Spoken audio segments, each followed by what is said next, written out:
স্যারোগেসি কাকে বলে? সহজভাবে বোঝাতে গেলে স্যারোগেসি কথাটির অর্থ হল গর্ভাশয়ে ভাড়া। চুক্তিবদ্ধভাবে ইনভিট্রো ফার্টিলাইজেশন পদ্ধতির মাধ্যমে একজন নির্দিষ্ট নারীর গর্ভে অপর এক দম্পতির ভ্রূণ সংস্থাপন, গর্ভাবস্থা এবং সন্তান ধারণের বৈজ্ঞানিক পদ্ধতিকে স্যারোগেসি বলে। টেস্ট টিউবে শুক্রাণু ডিম্বাণুর মিলনে ভ্রূণের সৃষ্টি হয় এবং স্যারোগেট মায়ের গর্ভে এই কৃত্রিম উপায়ে সৃষ্টি হওয়া ভ্রূণকে স্থাপন করা হয়। স্যারোগেট মায়ের গর্ভেই ওই ভ্রূণ তখন বেড়ে ওঠে এবং সন্তানের জন্মের পর স্যারোগেট মা তার অভিভাবকত্ব উদ্দিষ্ট অভিভাবকদের কাছে হস্তান্তর করে। স্যারোগেসি ন্যায়সঙ্গত এবং যথার্থ চিকিৎসা পদ্ধতির অন্তর্ভুক্ত, যা অবশ্যই অনুসরণ করতে হবে।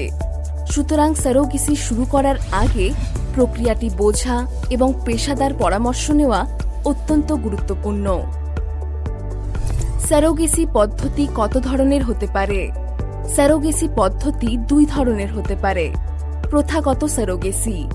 প্রথাগত স্যারোগেসিতে স্যারোগেট মা তার নিজের ডিম্বাণু প্রদান করে, যা অভিপ্রেত পিতার শুক্রাণু দিয়ে গর্ভধারণ করানো হয়। নিঃস্বার্থ বা অবাণিজ্যিক স্যারোগেসি। স্যারোগেট মা একটি নিঃস্বার্থ বা অবাণিজ্যিক স্যারোগেসিতে কোনো আর্থিক ক্ষতিপূরণ পান না। অবশ্য কিছু চুক্তির অন্তর্গত অভিপ্রেত পিতামাতা স্যারোগেট মায়ের চিকিৎসা খরচ পরিশোধ করার অনুমতি পেয়ে থাকে। স্যারোগেট মা কাকে বলা হয়? স্যারোগেসি নিয়ন্ত্রণ আইন 2021 অনুসারে স্যারোগেট মা বলতে এমন একজন মহিলাকে বোঝায় যিনি তার গর্ভে অন্য একটি দম্পতির ভ্রূণ রোপণের পর থেকে স্যারোগেসির মাধ্যমে একটি সন্তান জন্ম দিতে সম্মত হন, যিনি ইচ্ছুক দম্পতি বা ইচ্ছুক মহিলার সাথে সম্পর্কিত এবং নিচের শর্তাবলী পূরণ করতে সক্ষম হন। স্যারোগেট মায়ের যোগ্যতা অর্জনের জন্য উপযুক্ত কর্তৃপক্ষ দ্বারা জারি করা একটি যোগ্যতার শংসাপত্র থাকতে হবে নিম্নলিখিত শর্ত অনুযায়ী। শুধুমাত্র একজন বিবাহিত মহিলা বা এমন একজন মহিলা যিনি ইমপ্লান্টেশনের দিনে 25 থেকে 35 বছর বয়সের মধ্যে একবার অন্তত বিবাহ করেছেন, তিনিই স্যারোগেট মা হতে পারেন। মহিলাকে অবশ্যই স্যারোগেট মা হিসাবে কাজ করতে ইচ্ছুক হতে হবে। একজন স্যারোগেট মা তার নিজের জনন কোষ সরবরাহ করবেন না। কোনো নারী তার জীবদ্দশায় একবারের বেশি স্যারোগেট মা হিসেবে কাজ করবেন না। একজন স্যারোগেট মায়ের অবশ্যই একটি প্রাসঙ্গিক কর্তৃপক্ষের কাছ থেকে স্যারোগেসি এবং স্যারোগেসি পদ্ধতির জন্য শারীরিক এবং মনস্তাত্ত্বিক সুস্থতার একটি শংসাপত্র থাকতে হবে।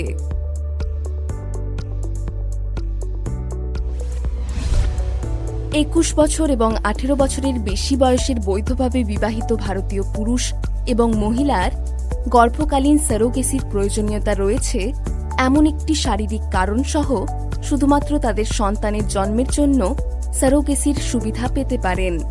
তার মধ্যে মূল কারণগুলি হল জরায়ুর অনুপস্থিতি, অকেজো জরায়ু ফাইব্রয়েড বা কোনো শারীরিক অক্ষমতা। এখানে উল্লেখ করা প্রাসঙ্গিক যে এই উদ্দেশ্যে দম্পতিকে অবশ্যই সংশ্লিষ্ট কর্তৃপক্ষের কাছ থেকে সুপারিশের একটি শংসাপত্র নিতে হবে। ভারতবর্ষে স্যারোগেসির জন্য পালনীয় পূর্বশর্ত।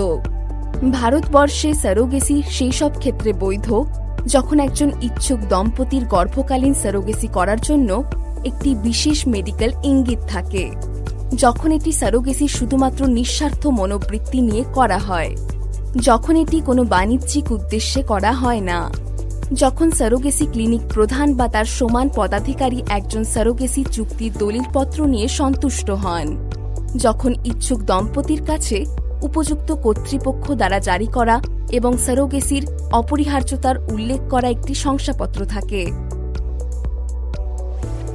একটি সফল স্যারোগেসি ব্যবস্থাপনার জন্য গুরুত্বপূর্ণ কিছু বিবেচনার বিষয়।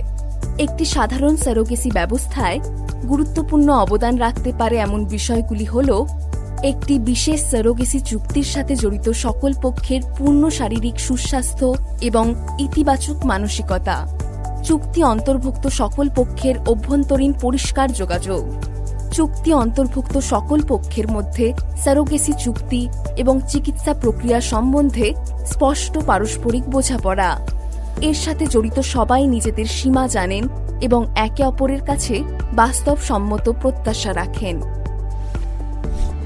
একটি সাধারণ সারোগেসি প্রক্রিয়ার মধ্যে সারোগেট মায়ের সম্মতিসহ সারোগেসি নিয়ন্ত্রণ আইন 2021 অনুসারে সারোগেসির প্রয়োজনীয়তার একটি শারীরিক কারণ অন্তর্ভুক্ত থাকে এবং সেই সাথে কমিশনিং বা উদ্দিষ্ট অভিভাবকদের সম্মতি থাকে। পদ্ধতিটির জন্য একজন উপযুক্ত সারোগেটের শনাক্তকরণ এবং তার শারীরিক পরীক্ষা করা প্রয়োজন। শারীরিক পরীক্ষার ফলগুলি হাতে পেয়ে গেলে সারোগেট মা এবং উদ্দিষ্ট অভিভাবকদের মধ্যে একটি আনুষ্ঠানিক বৈঠক হয় এবং তারপরে আইনি নথিপত্র তৈরি করা হয়। এই সব কাজ সফলভাবে হয়ে গেলে গর্ভধারণ প্রক্রিয়া শুরু হয় এবং এরপরে সফল গর্ভধারণ এবং সন্তান প্রসব করানো হয়। ভারতে একজন সারোগেটের অধিকার সম্পর্কে সূচনা। একজন সারোগেটকে অবশ্যই চিকিৎসা সংক্রান্ত সমস্ত পরিচিত পার্শ্ব প্রতিক্রিয়া এবং এই জাতীয় পদ্ধতির প্রভাবের ফল সম্পর্কে বিস্তারিত ব্যাখ্যা দিতে হবে। সারোগেট মাকে এই ধরনের চিকিৎসা পদ্ধতিগুলি পালন করার জন্য তার সম্মতি নেওয়ার সময় তিনি যে ভাষায় বোঝেন সেই ভাষায় লিখিত পদ্ধতিতে তাকে সমস্ত তথ্য দিতে হবে। এই দুটি ধারা পূরণ না হলে সারোগেট মায়ের কাছে গর্ভস্থাপন করার আগে সারোগেসির জন্য তার দেওয়া সম্মতি তার গর্ভে ভ্রূণ স্থাপন করার আগে প্রত্যাহার করার বিকল্প থাকবে। সারোগেসির উদ্দেশ্যে সারোগেট মায়ের জরায়ুতে রোপণ করা ভ্রূণের সংখ্যা নির্ধারিত করে জানাতে হবে। কোনো ব্যক্তি, সংস্থা, সারোগেসি ক্লিনিক, ল্যাবরেটরি বা কোনো ধরনের ক্লিনিক্যাল প্রতিষ্ঠান আগে থেকে নির্ধারিত কোনো শর্ত ছাড়া সারোগেসির যে কোনো পর্যায়ে সারোগেট মাকে গর্ভপাত করতে বাধ্য করতে পারবে না।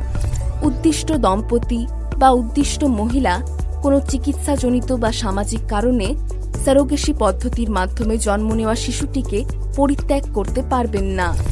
সারোগেসি পদ্ধতির মাধ্যমে জন্মগ্রহণকারী শিশুকে উদ্দিষ্ট দম্পতি বা উদ্দিষ্ট মহিলার জৈবিক সন্তান বলে গণ্য করা হবে এবং উল্লেখিত শিশুটি যে কোনো আইনের অধীনে প্রাকৃতিক শিশুর জন্য উপলব্ধ সমস্ত অধিকার ও সুযোগ সুবিধা পাওয়ার অধিকারী হবে।